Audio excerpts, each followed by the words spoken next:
क्या आपने कभी सोचा है कि भगवान विष्णु ने श्री राम के रूप में धरती पर अवतार क्यों लिया? क्या रावण का वध ही एकमात्र कारण था या फिर इसके पीछे छिपे थे कुछ अद्भुत और रहस्यमय कारण? आज हम जानेंगे वो 4 शक्तिशाली कारण, 2 शाप और 2 वरदान जिन्होंने श्री राम के अवतार की भूमिका रच दी। नमस्कार, आप देख रहे हैं अद्भुत कथा, आध्यात्मिक रूप में छुपी अद्भुत गाथाएं। जब लंका का राजा रावण अधर्म फैला रहा था तो उसके सर्वनाश के लिए भगवान ने राम रूप में जन्म लिया। लेकिन क्या श्री राम का अवतार केवल रावण वध के लिए था? नहीं, इसके पीछे छिपे थे 4 खास कारण जिनसे इस अवतार की शुरुआत हुई। आइए जानते हैं पहले श्राप की कहानी। एक समय नारद मुनि गहन तपस्या में लीन थे। उनकी साधना इतनी प्रभावशाली थी कि तीनों लोकों में चर्चा होने लगी। देवराज इंद्र को चिंता हुई कहीं नारद जी उनके गद्दी के लिए खतरा न बन जाए। इंद्र ने कामदेव को भेजा ताकि वह नारद जी की तपस्या भंग कर दे, लेकिन सभी कोशिशों के बाद भी कामदेव असफल रहा। नारद जी की साधना भंग नहीं हुई। ये जानकर नारद मुनि को बहुत गर्व हुआ। उन्हें लगा जिस कामदेव को भगवान शिव ने भस्म कर दिया था उन्हें मैंने जीत लिया और मुझे तो शिव जैसे क्रोध भी नहीं आया। इस विजय का घमंड धीरे धीरे बढ़ने लगा। नारद मुनि सीधा विष्णु लोक पहुंचे और अपने आप को स्त्रियों के मुंह से ऊपर बताने लगे। भगवान विष्णु ने मुस्कुराकर उनकी बात सुनी और कुछ नहीं कहा, लेकिन अहंकार को तोड़ने के लिए एक लीला रच दी। कुछ दिन बाद नारद मुनि एक सुंदर नगरी पहुंचे जहां एक राजकुमारी का स्वयंवर हो रहा था। उसे देखकर नारद जी मोहित हो गए। उन्होंने विष्णु जी से प्रार्थना की कि उन्हें ऐसा रूप दे जिससे राजकुमारी उन्हें ही वर चुने। भगवान विष्णु ने उन्हें वानर जैसा मुख दे दिया। नारद जी को इसका ज्ञान नहीं था। वे स्वयंवर में पहुंचे, लेकिन राजकुमारी ने उन्हें देखकर हंसी उड़ाई और विष्णु भगवान को वर चुन लिया। सच्चाई सामने आते ही नारद जी को गहरा आघात लगा। उन्हें महसूस हुआ कि उनके साथ छल हुआ है।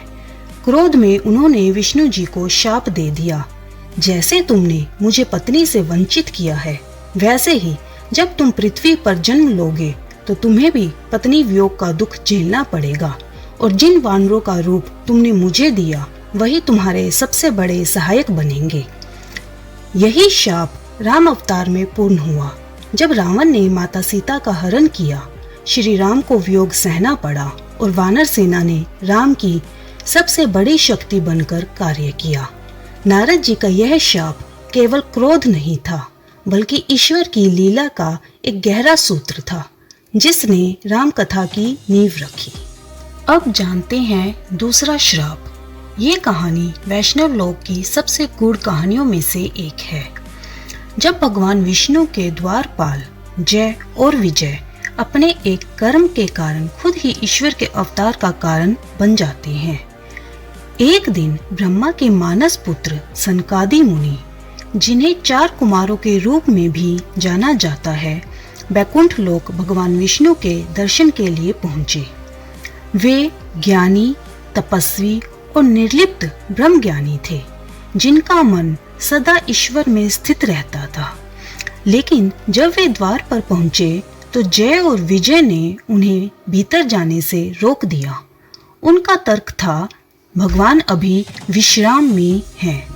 द्वारपालों ने सनकादि मुनियों के बाल स्वरूप को देखकर उन्हें सामान्य बालक समझ लिया और उनकी दिव्यता को पहचान नहीं पाए। यह उनका अहंकार नहीं बल्कि भगवान की इच्छा का हिस्सा था। लेकिन मुनियों को यह व्यवहार अनादर जैसा प्रतीत हुआ और उन्होंने क्रोध में द्वारपालों को शाप दे दिया, तुम दोनों अहंकार में अंधे हो गए हो। ईश्वर के परम भक्तों को रोका है तुमने, इसलिए तुम बैकुंठ से नीचे गिरोगे और 3 बार असुर बनकर जन्म लोगे। जय और विजय यह सुनकर कांप उठे। वे भगवान के चरणों में गिर पड़े।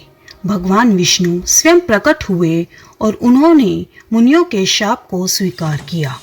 उन्होंने कहा, ये सब मेरी लीला है, तुम्हारा शाप भी मेरी योजना का हिस्सा है। फिर भगवान ने जय और विजय को 2 विकल्प दिए, 7 जन्म भक्त बनकर जन्म लेना या 3 जन्म मेरे शत्रु रूप में जन्म लेकर जल्दी वापस आना। उन्होंने दूसरा मार्ग चुना और इस तरह पहले जन्म में वे रावण और कुंभकर्ण बने, जो भगवान के राम रूप में अवतार लेने का कारण बने। यही था राम अवतार का दूसरा कार्य, एक दिव्य शाप जो वास्तव में ईश्वर की योजना का हिस्सा था। जय और विजय के बिना रावण और कुंभकर्ण का जन्म नहीं होता और बिना रावण के श्री राम की लीला अधूरी रह जाती। जब ईश्वर किसी कथा की रचना करते हैं तो द्वारपाल भी खलनायक बनकर लीला को पूर्णता देते हैं। आइए अब चलते हैं तीसरे प्रमुख कारण की तरफ। रावण लंका का अत्यंत शक्तिशाली राक्षस राजा, लेकिन उसकी ताकत का एक बड़ा कारण था ब्रह्मा जी से प्राप्त वरदान।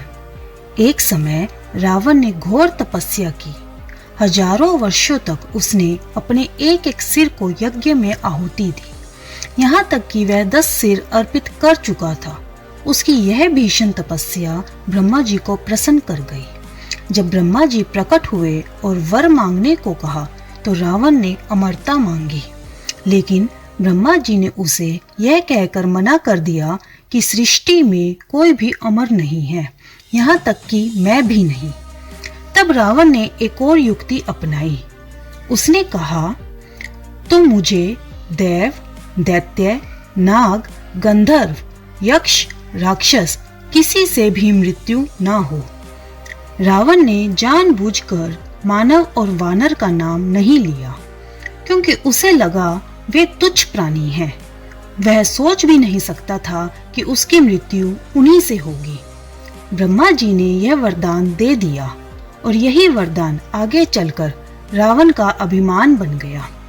उसे लगने लगा कि अब वह अजेय है, देवता भी उसका कुछ नहीं बिगाड़ सकते। लेकिन यही वरदान भगवान विष्णु के राम अवतार का आधार बना।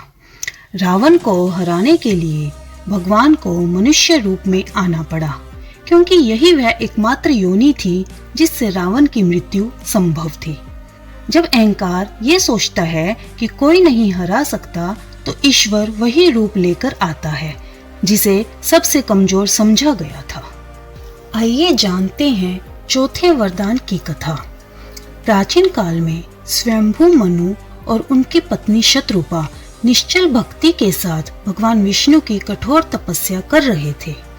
वे केवल एक ही इच्छा रखते थे, प्रभु हम आपको अपने पुत्र के रूप में पाना चाहते हैं।